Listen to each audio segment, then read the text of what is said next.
be starting in.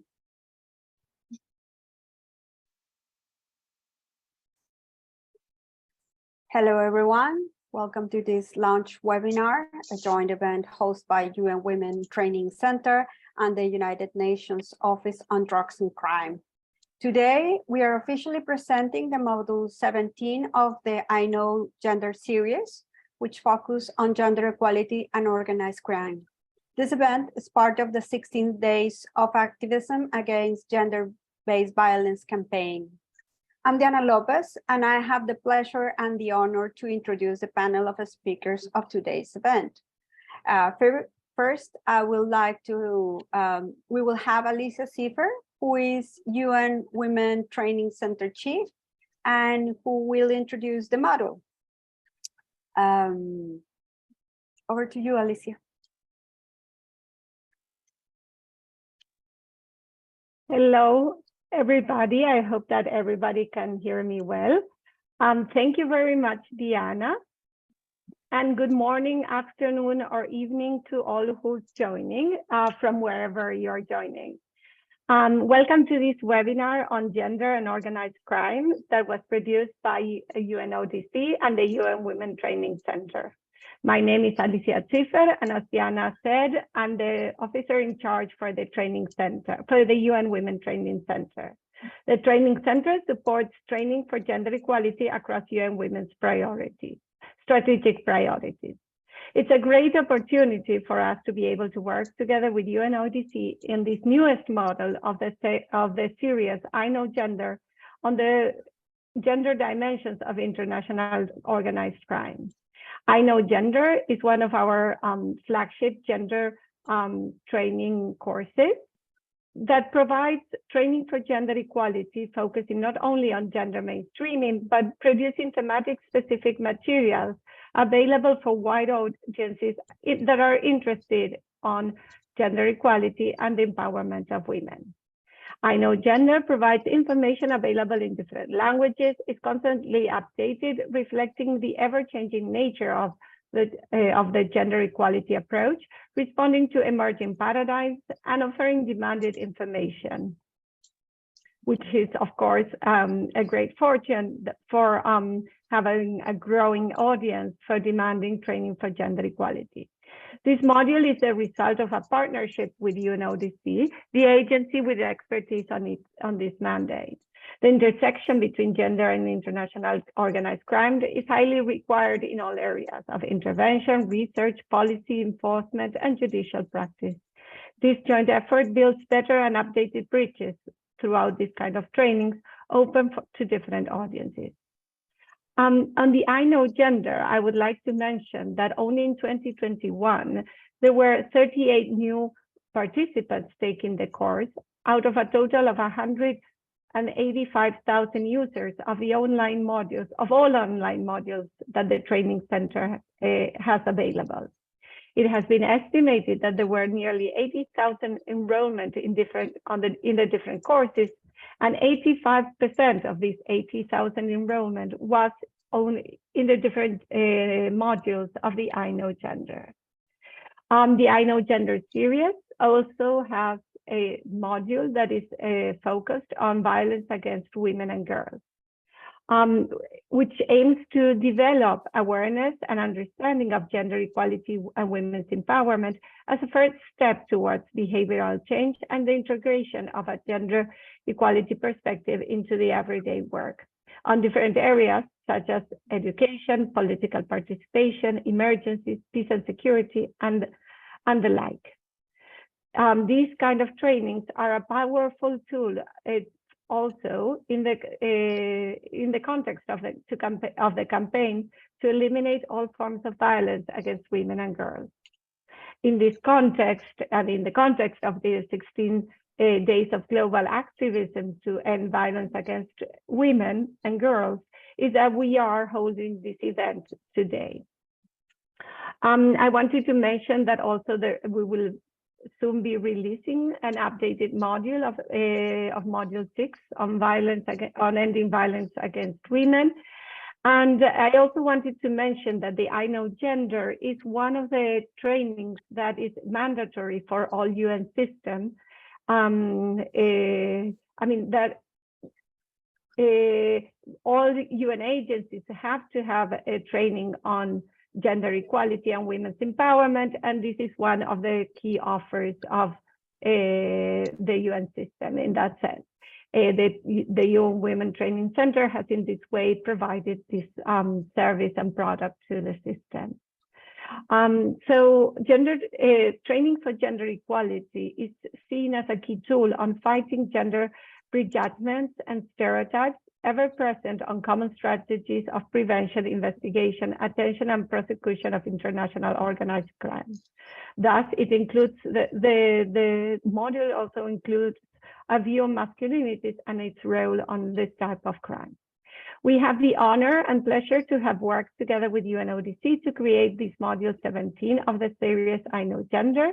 This training has been online since May 23rd this year, and we already have 244 participants enrolled. We want to invite all our colleagues and the UN system and agencies, the government officials, law enforcement agencies, as well as civil society members and gender experts to enroll and follow this module to get a wider and more detailed knowledge on the interrelation between gender equality and international organized crime. We're delighted with today's opportunity to have this interesting dialogue, and I would like to thank you all for joining, and of course, thank all members of our panel today for engaging with us in this interesting conversation. Many thanks to Dr. Comfort Olobu-Maru, to Hilary Anderson, and of course to Hannah Sanz, Marian Salema, our partners in UNODC. And of course, many thanks to the whole training center team, especially Diana and Ruya, Jorge, Elvis, and Jennifer for their hard work in making what I'm sure will be a very fruitful knowledge sharing event possible. I will stop here. Over to you, Diana, and I'm looking forward to this dialogue. Thanks, Alicia. Now I would like to introduce Hannah Sanz, who is the UNODC program coordinator, and she will speak about the importance of applying gender-sensitive, and intersectional gender-responsive approach in the fight against transnational organized crime. I will now share her presentation. Over to you, Hannah. Thank you very much, Alicia. And all of a sudden, the screen changed for me too, so I lost my notes, but I tried to go ahead anyway. So thank you, Diana, for organizing this discussion today, and Alicia for a very good overview of the I Know Gender. I worked with you also on other online trainings, and it's always a great pleasure to work with you and your team, so thank you very much. So for us in UNODC, and for us especially here in the gender team at UNODC, this online training is very much, it's important. It marks the progress that we've done since 2018, when UNODC adopted its first gender strategy. And we've had quite a remarkable journey in the last 6 years, when we started out as quite gender blind, and coming to this point where we actually have this kind of, oh, that's good, this kind of online training that we are launching here today. So it's quite representative of the journey that we've done in UNODC. Next slide, please.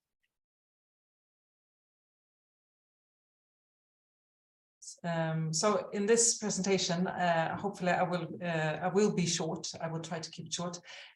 So I will look at gender mainstreaming and what that means when we talk about countering organized crime and the criminal justice sector. I will also touch on the main trends on gender equality in the context of these sectors, and also look at intersectionality, as this is one area that we have highlighted in our new gender strategy that was launched this summer as one of the areas that needs to be further strengthened.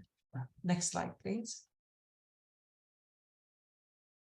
So the work on this module on organized crime came with a recognition that in order to effectively prevent and combat the activities of organized criminal groups, it is necessary to have a full understanding of the phenomenon, and which also means to understand how gender norms and stereotypes shape people's experiences, both in contact with the criminal justice systems, but also the reasons why they joined criminal organizations. And understanding the interrelationship between gender and organized crime is vital, not just for policy development aspects, but also for the actual work that is going on the ground, and making sure that these activities are effective for the population as a whole. So the module that we're launching here today hopes to provide an understanding of just that through the lens of the UNODC mandate. And here I would like to take a little bit of time to touch on the UNODC mandate. As the custodian of the UN Convention Against Transnational Organized Crime. And this was adopted in 2000 and is a recognition by the UN that organized crime activities poses a serious and a real threat to peace and security. So we have adopted the UNTOC, as it's called, this convention, and also 3 supplementary protocols which target specific areas on organized crime, which are trafficking in persons, smuggling of migrants, and the illicit manufacturing and trafficking in firearms. So the module also includes aspects of countering terrorism and terrorism, and that is not part of the UNTOC, as that's part of a form of organized criminal behavior that is distinct from organized crime. In general terms, we can say that terrorism involves crimes committed with the objective of compelling a government to achieve a political goal and intimidating the population, while organized crime, on the other hand, always seeks to obtain financial or other material benefit.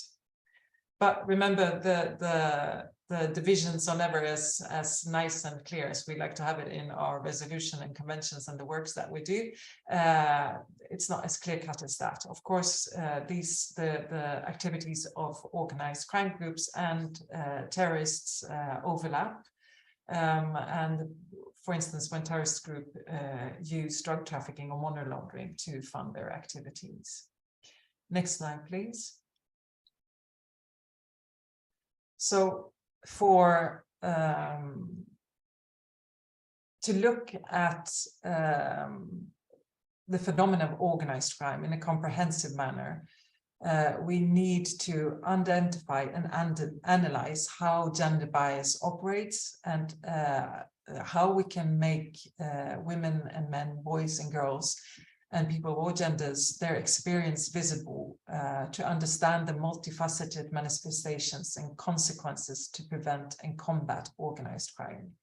So for instance, women's decisions and behaviors are profoundly shaped by the social and cultural norms and expectations.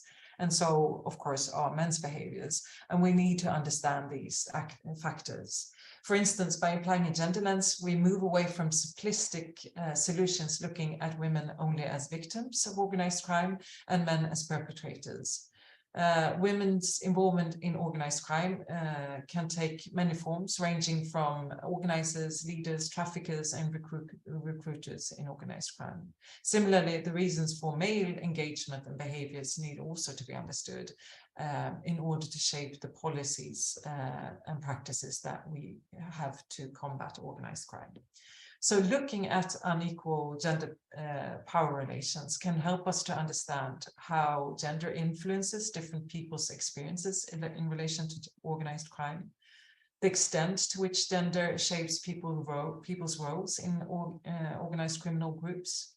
It can help us to appreciate the experiences of perpetrators, victims, and survivors of organized crimes, and also what works and doesn't work in crime prevention and criminal justice response to organized crime.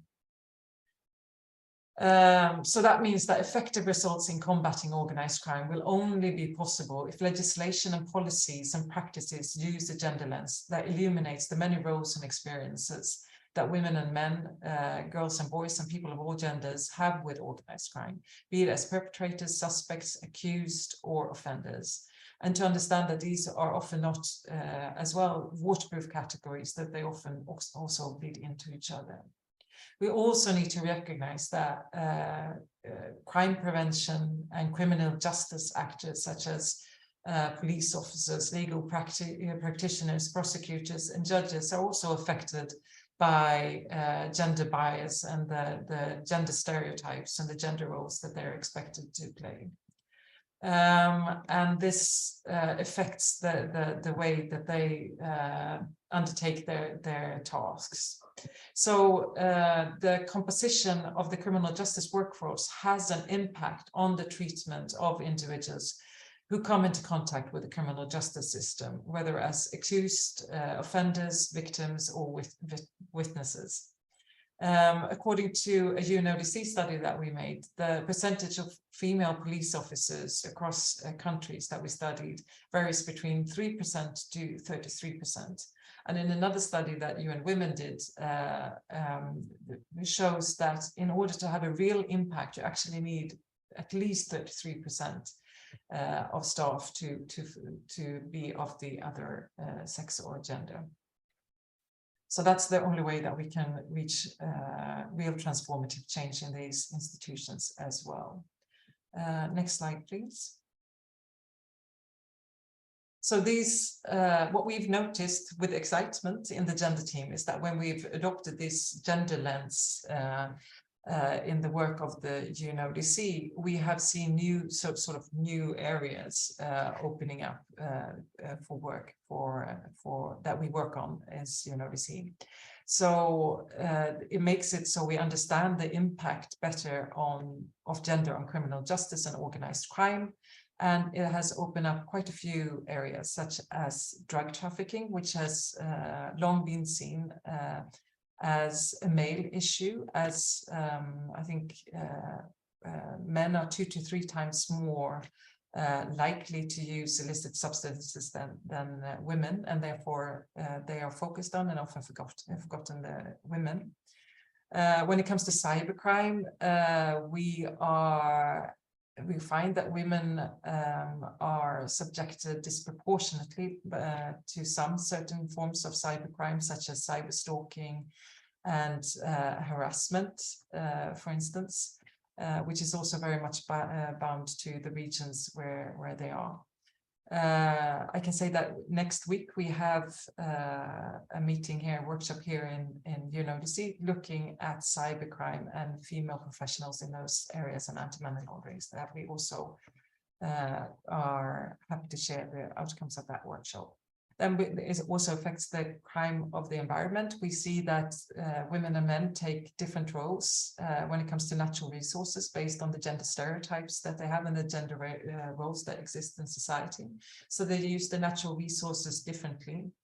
And that also then affects environmental crime and how they should be tackled.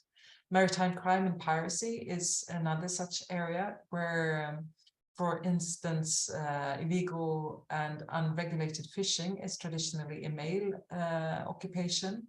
And the effect of that occupation, of course, has a direct impact on women. If there's food insecurity, greater food insecurity and economic insecurity, then the nutrition of women goes down in parallel as they often focus on feeding the family and keeping the family healthy.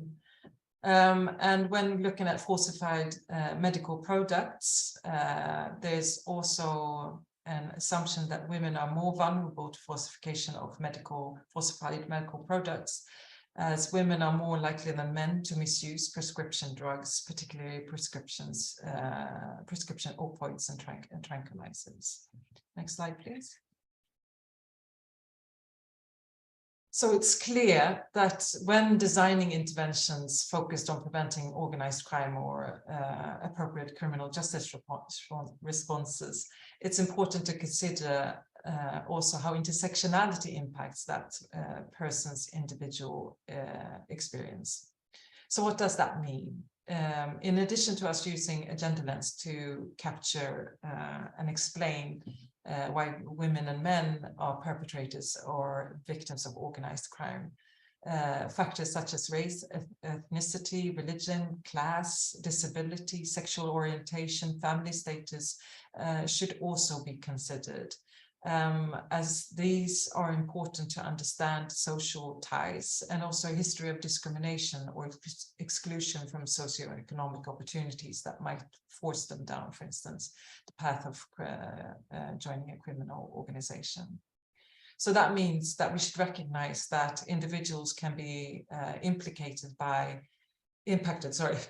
different forms of discrimination. And the more we understand of this, the better comprehension we have of the gendered aspects of organized crime. Next slide, please. So I just want to just quickly, I think I'm running out of time, just quickly take some examples of intersectionality and organized crime. So for the last 20 years or so, since 1985 to 2019, we have noted that there is a rapid increase of the number of women in prisons.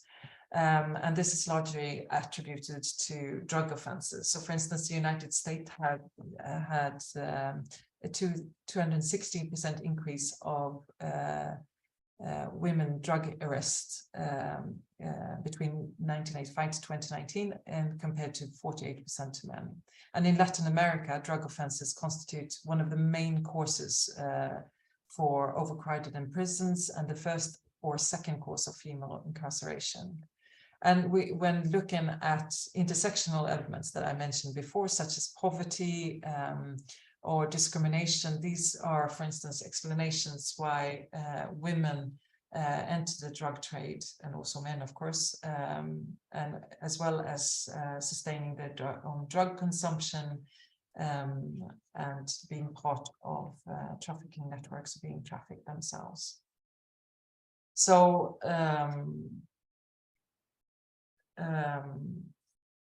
I will jump a little bit here because I think I want to give the other speakers time. So I jump to the next slide. Thank you. Next slide, the slide before.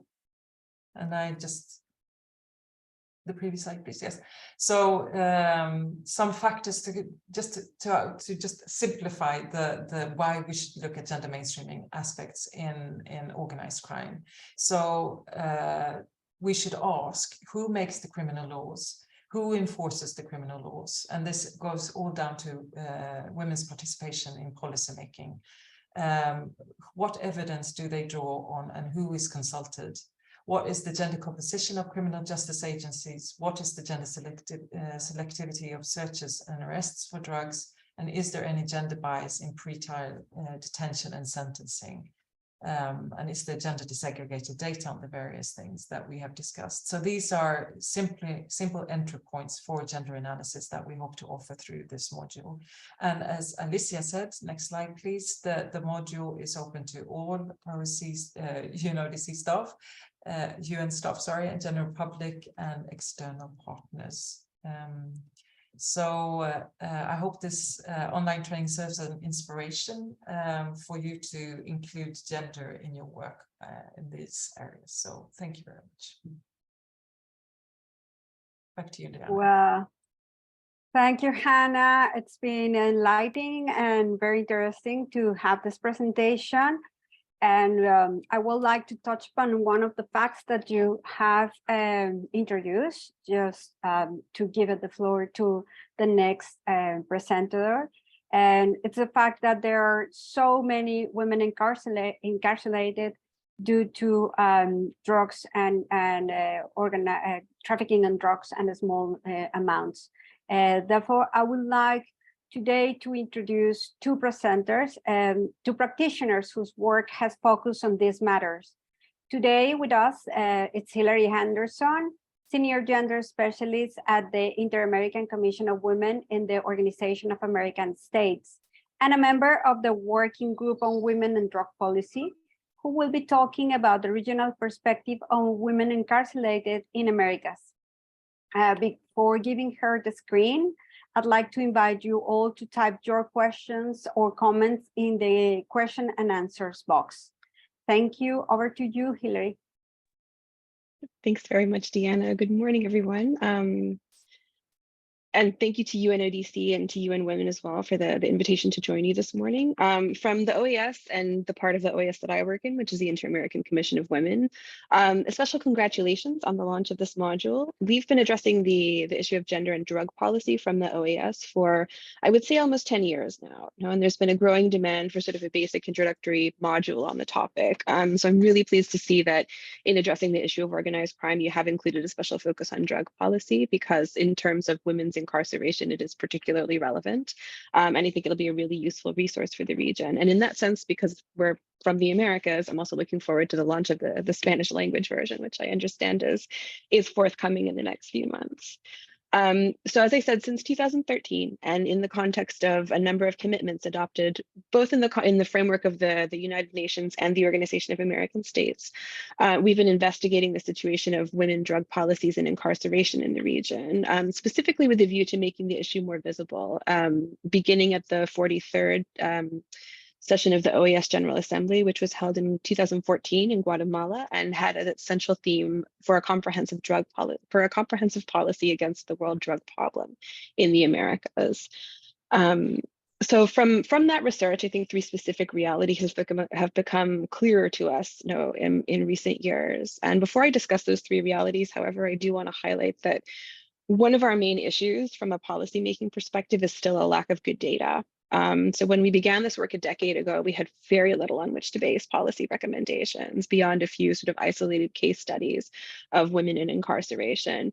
That has changed a lot in recent years, and there is a growing body of evidence on the gendered impacts of drug policy, although I think there's still a dearth of consistent and reliable data on which we can base effective and evidence-based policymaking. So having said that, as I said, however, three issues have become very clear over the last few years, and Hannah alluded to this in her presentation as well. Now, the first is that the majority of incarcerated women are deprived of their liberty for drug-related crimes. This is true throughout most of the world. The global number of women and girls deprived of their liberty has increased by 60% since the year 2000, and while the number of men deprived of liberty has increased by 22%. So that already is a very worrying trend. While the real numbers are more men than women, the rate of incarceration of women is increased quite significantly more than the rate of incarceration for men. And in the Americas, almost the entirety of this increase is related to women's participation in the cultivation and or production and or sale and or consumption of drugs, because it's not always one or the other, they're often all together. In the Americas, again, between 35 and 80% of women who are in prison, and this includes pretrial detention, are there for drug-related crimes. In overall terms, there are still, as I said, less women than men incarcerated for drug-related crimes. But the interesting data point in this case is the proportion. Men are incarcerated for a much broader range of different crimes, and only about 30% of them are there for drug-related crimes. Having said that, that 30% is still an enormous and very worrying number in the case of men. The second reality that's become clear is that the majority of incarcerated women have been accused or convicted of low-level and nonviolent offenses. So again, as Hannah mentioned, women get involved in the world of drugs primarily as a result of economic necessity, poverty, and many are also often guided or coerced. And that's a very blurry line as to whether they're getting involved of their own volition, whether they're being coerced by partners, family members, community members, or by organized crime elements in their communities. And in most cases, gender-based violence has played a really prominent role. So one study, for example, by the University of Chile indicated that among incarcerated women, 71% had been victims of physical, verbal, or sexual abuse by their partners. And the rate for the general population is about 33%. So of these women incarcerated in Chile, only about 15% were working before their imprisonment, so they had a source of income, and almost none of them had access to alternatives to incarceration, despite the fact that the majority of them were in prison for minor drug-related crimes. Now, in addition, 94% of these women were mothers.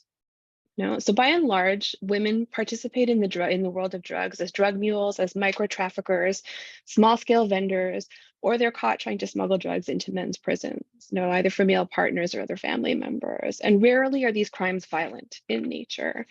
As in most other industries, women are concentrated at the high risk and low return end of the scale when it comes to the world of drugs. They engage in extremely high risk behavior for which they perceive very little reward. So they're not at the leadership levels, they're not at the decision-making levels of the world of drugs. They're not making the vast sums of money that the people who control the networks of organized crime are making. Despite what a number of different Netflix series might portray. That's not really the reality that's working in the region, no. So women have a particular and gendered experience, I think, again, as Hannah mentioned, of the criminal justice system, no. They're more likely to be pursued in the first place because they are on the most vulnerable end of the spectrum in terms of the production, sale, distribution, and consumption of drugs. They're more likely to end up in pretrial detention. They're more likely to receive longer sentences. No, and in many countries, the sentences applied to drug-related crimes are dealt with as a separate category, and in a lot of cases, they can be up to 150% harsher than the sentences that are applied to crimes like rape or murder. So this tendency to treat drug-related offenses as a separate legal issue with higher penalties raises a very troubling human rights question, obviously, and highlights a trend towards the criminalization of poverty and vulnerability, both in the case of men and women. The third reality that's become clear over the last few years is the incarceration of women has a differential impact on families compared to the incarceration of men. And this is primarily as a result of their role as the caregivers. As a general profile, incarcerated women are under 40 years of age, poor, with few years of schooling. They're single, they're mothers, and they're responsible for the care of their children, their older parents, and or other dependent members of their families, such as people with disabilities or chronic illnesses. So in general, women indicate that they're unemployed or they work at home. And when they do identify a job or employment, it's usually in the informal economy, whereas we already know they face very high levels of precariousness. And this precariousness has only increased over the last few years in the context of the pandemic, where women have been adversely and disproportionately affected by job loss, unemployment, where in many cases they've taken themselves out of the labor market in order to deal with all the increased burden of caregiving work. So this general profile is repeated in case studies in almost all of the countries of the region, with variations according to population rates of people of African descent, indigenous people, and also migrant people. In the United States, for example, Afro-descendant and Latino women are disproportionately represented among incarcerated women, mainly from minor drug-related offenses again. Similarly, almost 80% of women deprived of liberty in the US are mothers, a rate that is also repeated in Panama. And as we said, in the case study in Chile, it was 94%. So this coincidence between the number of both single women and mothers deprived of liberty also leads us to the conclusion that a large proportion of incarcerated women are also heads of households. So they're primarily responsible for the maintenance and survival of their households, their families. Women's incarceration has both a decisive and a devastating impact on families, far more so, as I said, than the incarceration of men. Because when men are incarcerated, more often than not, there is still a woman around to take charge of the family, whereas when women are incarcerated, that isn't necessarily the case. And the children of women who have been incarcerated are much more likely to also end up in organized crime and as users or problematic users of drugs. So women's incarceration also carries with it more social and economic stigma, which is sort of a gendered dimension of the criminal justice system as well.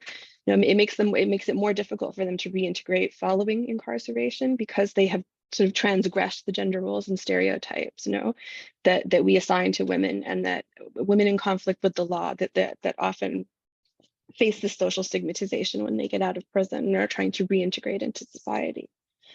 And these three realities point to a sort of a series of concrete and above all actionable policy recommendations, including on the one hand, more effectively addressing gender-based violence and the care economy as well, women's economic autonomy and their participation in paid employment, because all of these get at the root causes of their involvement in the world of drugs and the consequences of that involvement. No, it's specifically on the issue of drug policy and criminal justice. Working to raise awareness and build capacity within the criminal justice system on gender justice. Hannah alluded to this as well. And as well as the disproportionate increase in women's incarceration and the effect that it has on families, and looking specifically at things like sentencing and pretrial detention, because those do have a gender component, particularly when it comes to drug-related crimes committed by women. Dejudicializing problematic consumption of drugs and treating it as a health issue that it is. Identifying and consistently applying alternative measures to incarceration from a gender perspective. And this is particularly, as I said, in the case of low-level nonviolent crimes that are motivated by poverty and or gender-based violence. There are a number of promising developments throughout the Americas region in countries like Costa Rica and Colombia and a number of other countries around alternatives to incarceration for women who've been convicted of low-level nonviolent crimes.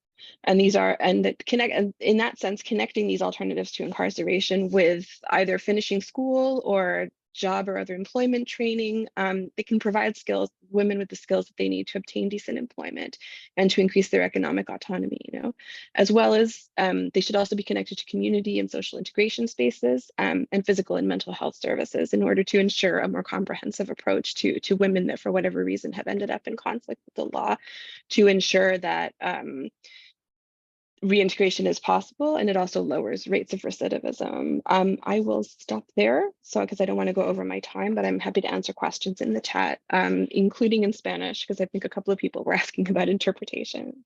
Thank you. Yeah, thank you, Hilary. It's been very enlightening and also had bring us a lot of interesting remarks. And now I'd like to introduce Dr. Comfort Umaru, who is a senior research fellow at the National Judicial Institute in Nigeria. She will illustrate on how the gender equality dimension can improve terrorism responses and prevention policies. Over to you, Dr. Umaru.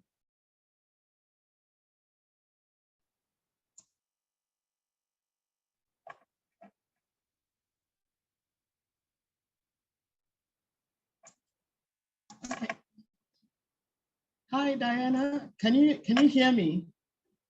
I can't. Yes, indeed. Hear you. Okay, can you hear me? Yes, indeed.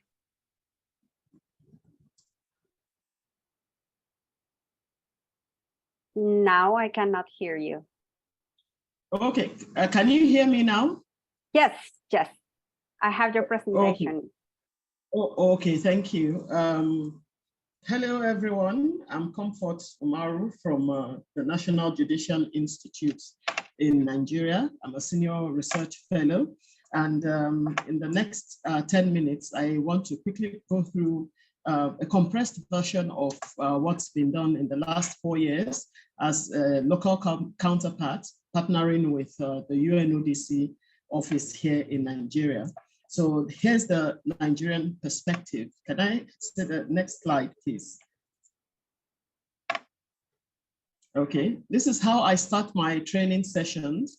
And the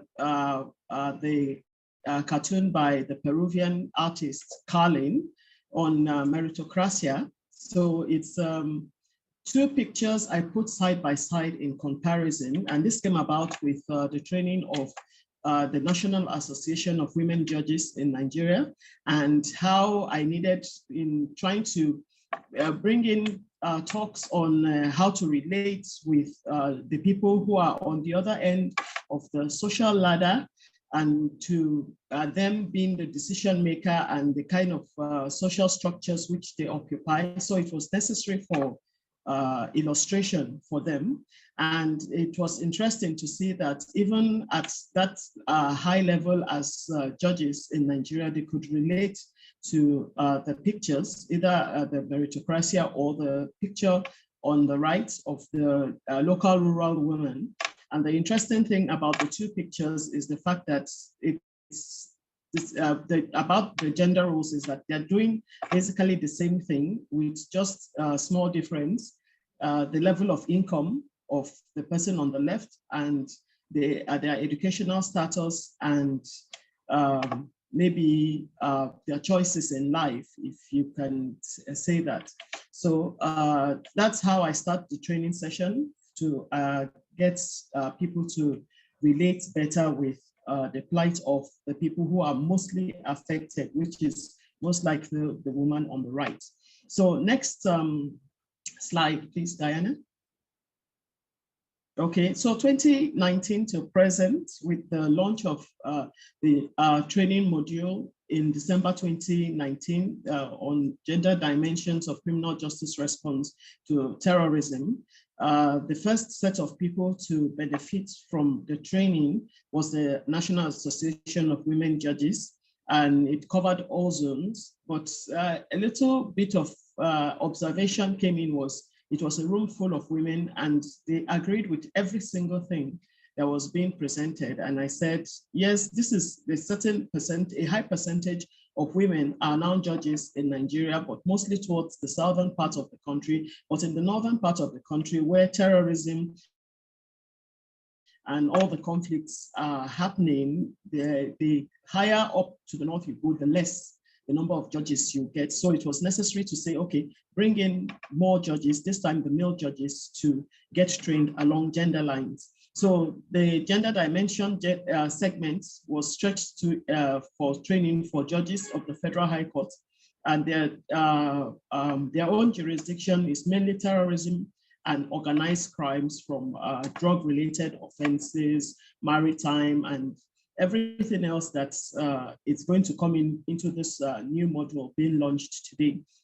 And of course, you can't just talk to the judges, decision makers only. We had to look at a situation whereby everybody had to be on the same page, which came in with the training segments for all stakeholders, ranging from prosecutors to the legal aid defense lawyers who were going into the field to represent indigent persons, and then the arresting and investigating agencies on how to handle such issues. And then I had to note about the minimal contact with the correction officers. They had a new law, and getting to find out how women in detention were being treated, it's still a work in progress at the moment.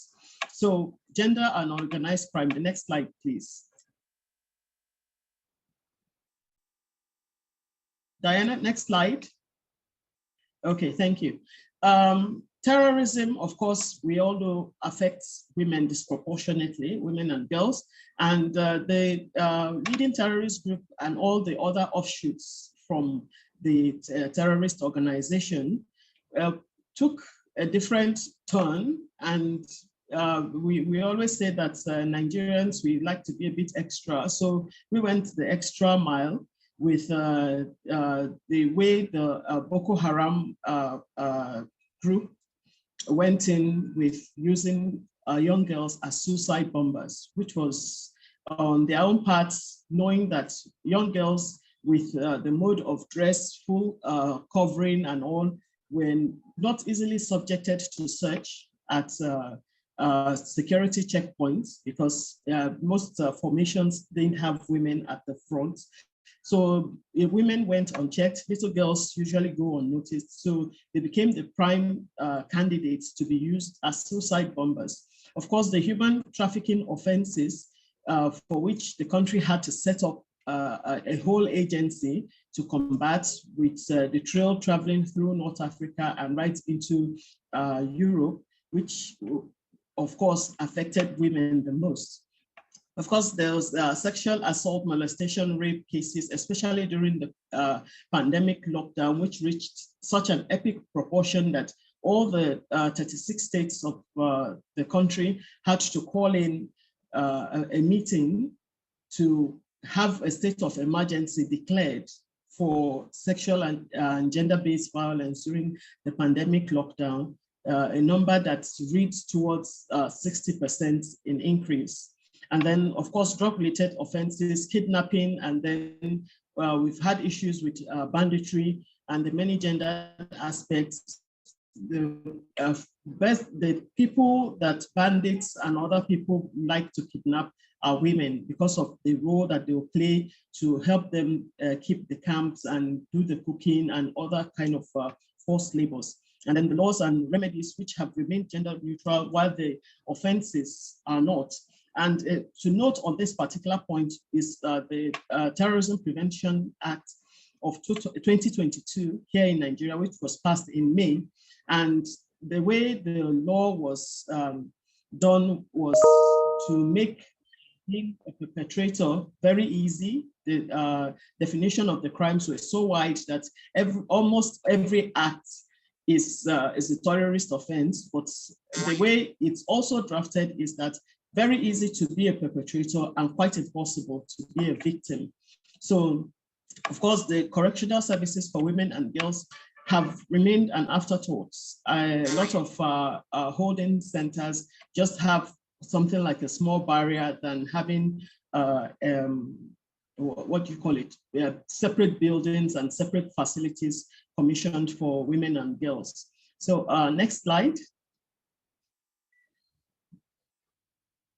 Diana, next slide, please. Okay, so women and girls as victims, and here's just about everything that happens to women along in terms of conflict-related sexual violence and also crimes against women, which is rape, the forced marriages, the sexual slavery, which is reserved for certain class of people, forced labor as domestic workers, if the gender roles of cooking, doing the laundry and everything as shown in those pictures are still considered exclusive rights, exclusive duties of women here in Nigeria. And it has a lot of cultural and religious backing to saying, look, don't question the status quo. It's your job to keep the home. So the forced labor as domestic workers come in, of course, they use as suicide bombers, which has the element of coercion in it. Torture and grievous bodily harm. They are victims of trafficking. You've seen the hashtag Bring Back Our Girls from back in 2014, the Chibok incident, the Dapchi incident, and so many other incidents of schools where the prime target is the girls, where Boko Haram being Western education is forbidden.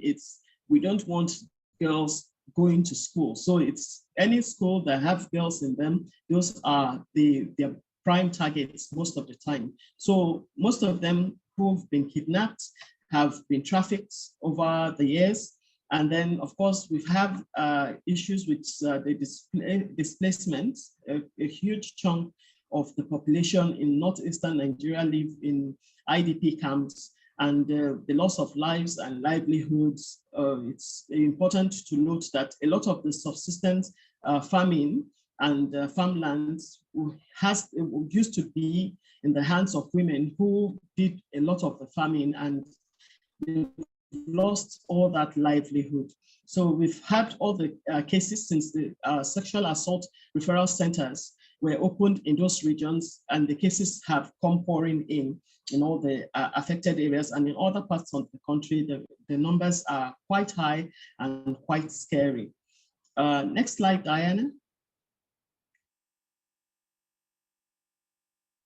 Okay, women as perpetrators. Like I said, the law is designed in such a way to make it so easy to be a perpetrator and quite impossible to be a victim, because our legislation has failed to criminalize acts of sexual and gender-based violence, even in 2022's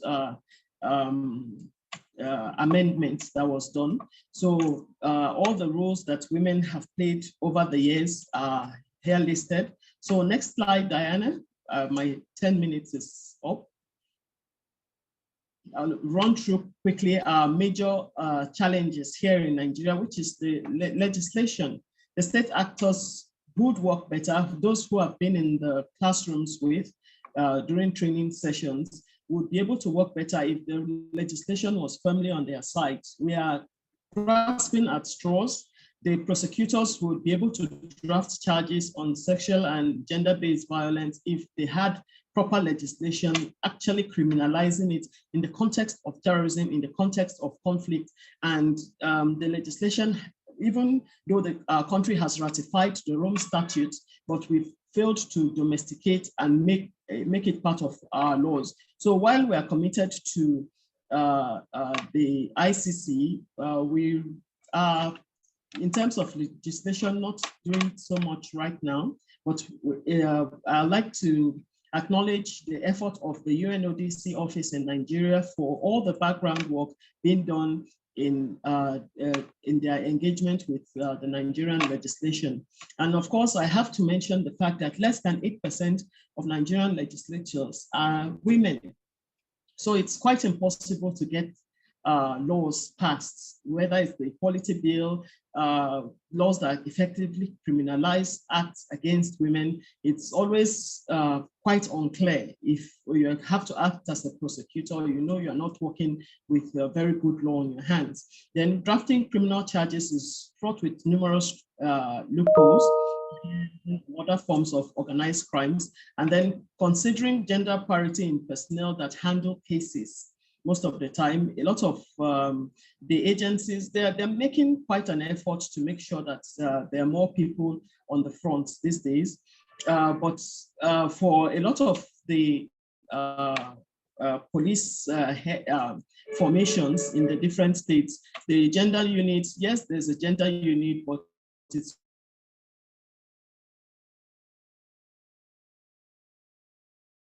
Dr. Amaro? It's usually in the HQ of the State Effective Protection Psychosocial Assistant for Victims and Witness, new legislations, no solid structures yet to back those legislation. Then my last slide, the road to gender equality.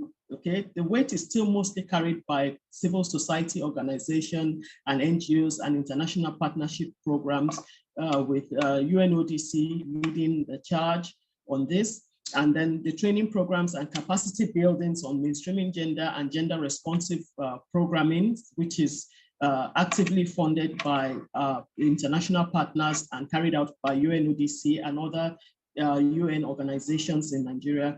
And then the commitment and concrete steps taken by relevant government agencies to ensure gender parity in personnel. They're getting on it. More people are opening gender units, but having the required number of staff to people those units is a thing. And then, of course, the commemorative events that help us take stock of our progress. So thank you to everyone on and every activists who have stepped up to speak up during the 16 days of activism and Orange the World. So that will be all from me.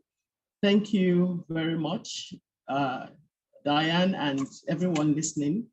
It's been a pleasure being here. Thank you.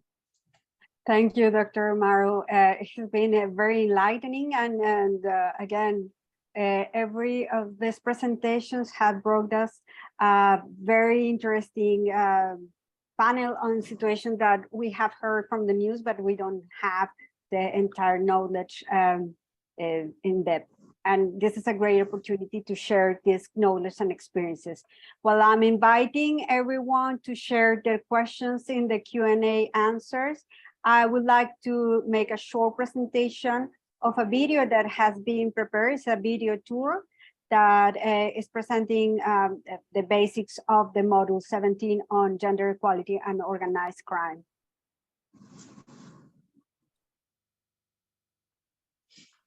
Welcome to this introduction to I Know Gender Module 17 on gender and organized crime. This module was developed by the UNWomen Training Center and the United Nations Office on Drugs and Crime, UNODC.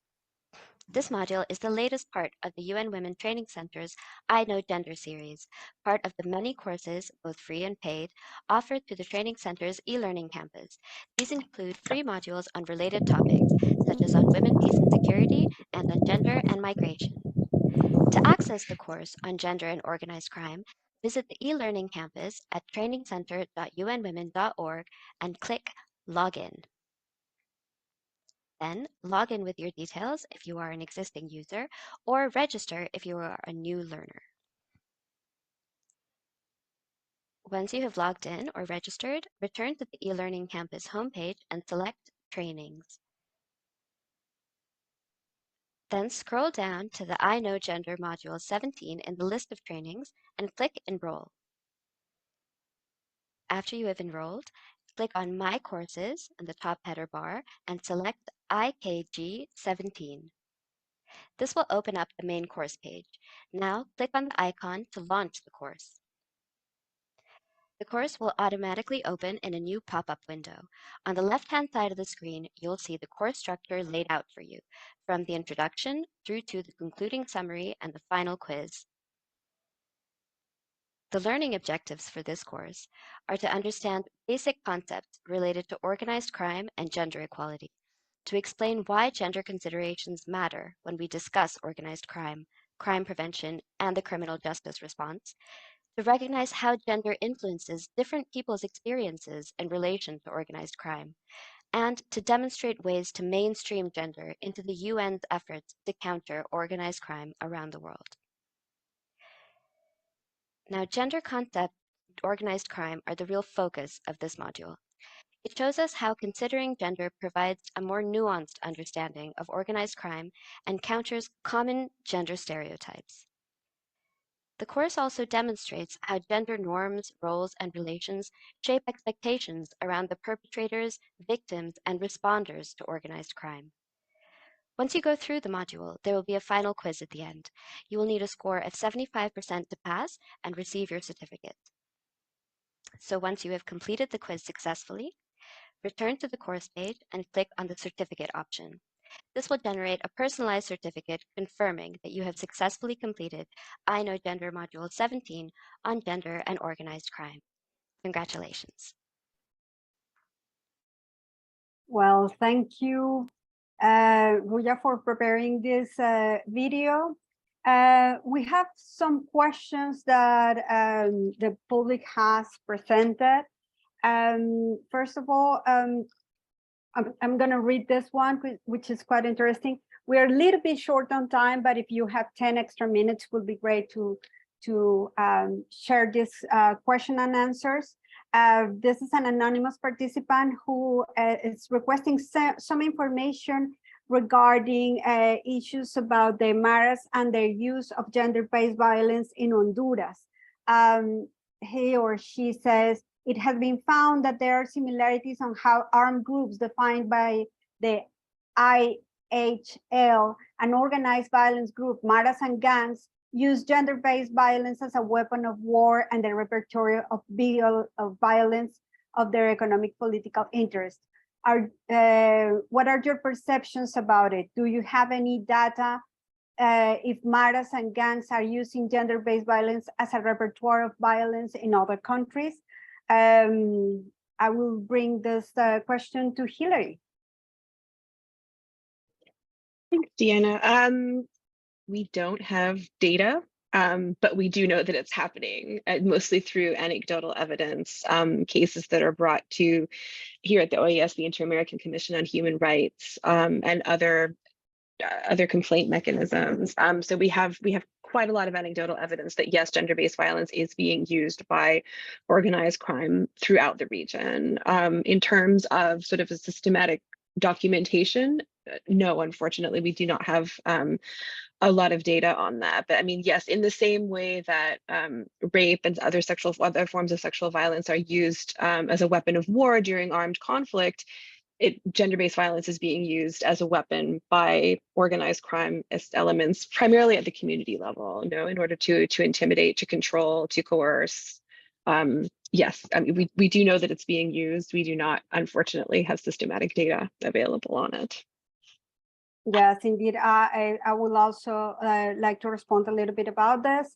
In the case of Colombia, there has been a lot of research done regarding the use of gender-based violence from both organized and non-organized groups, especially with the specific mention that is not a systematic, it's a systematic practice of war, but it's not something that has been acknowledged by the leaders in the terrorist organizations or the illegal groups. It's rather something that it's understand as a problematic issue that tend to happen everywhere all the time, and it's not acknowledged by the convicted actors.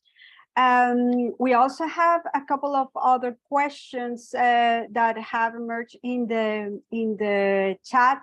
I have prepared these ones. No, sorry, Ruya has prepared these ones, but I will also like to address something else that hadn't been portrayed in these questions. It's a question from Dajan Picon, who asks, do you think women and girls should be treated in the same manner with regard to justice responses, taking into consideration that girls are entitled to different set of rights like those enshrined in the Convention of Rights of the Child?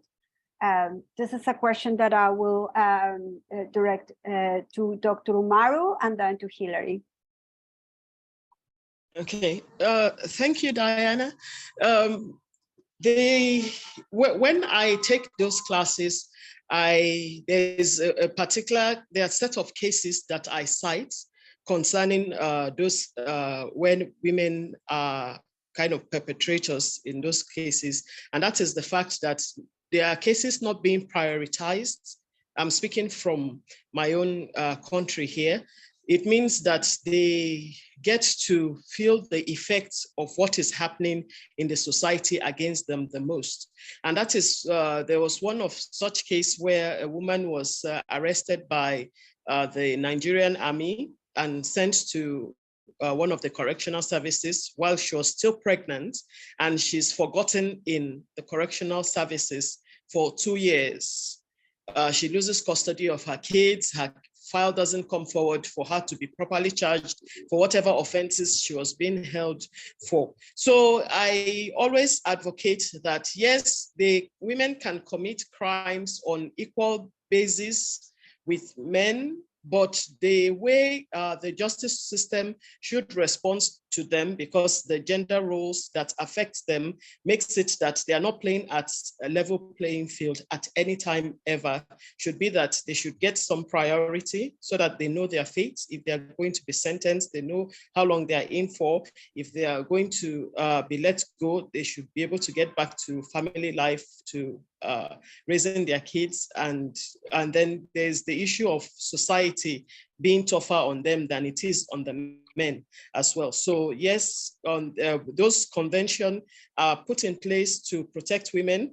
The convention makes it that we should be able to view women primarily as victims most of the time, because they are usually not the ones starting the conflict, but they either join in to support or they find themselves in crimes that are crimes of survival.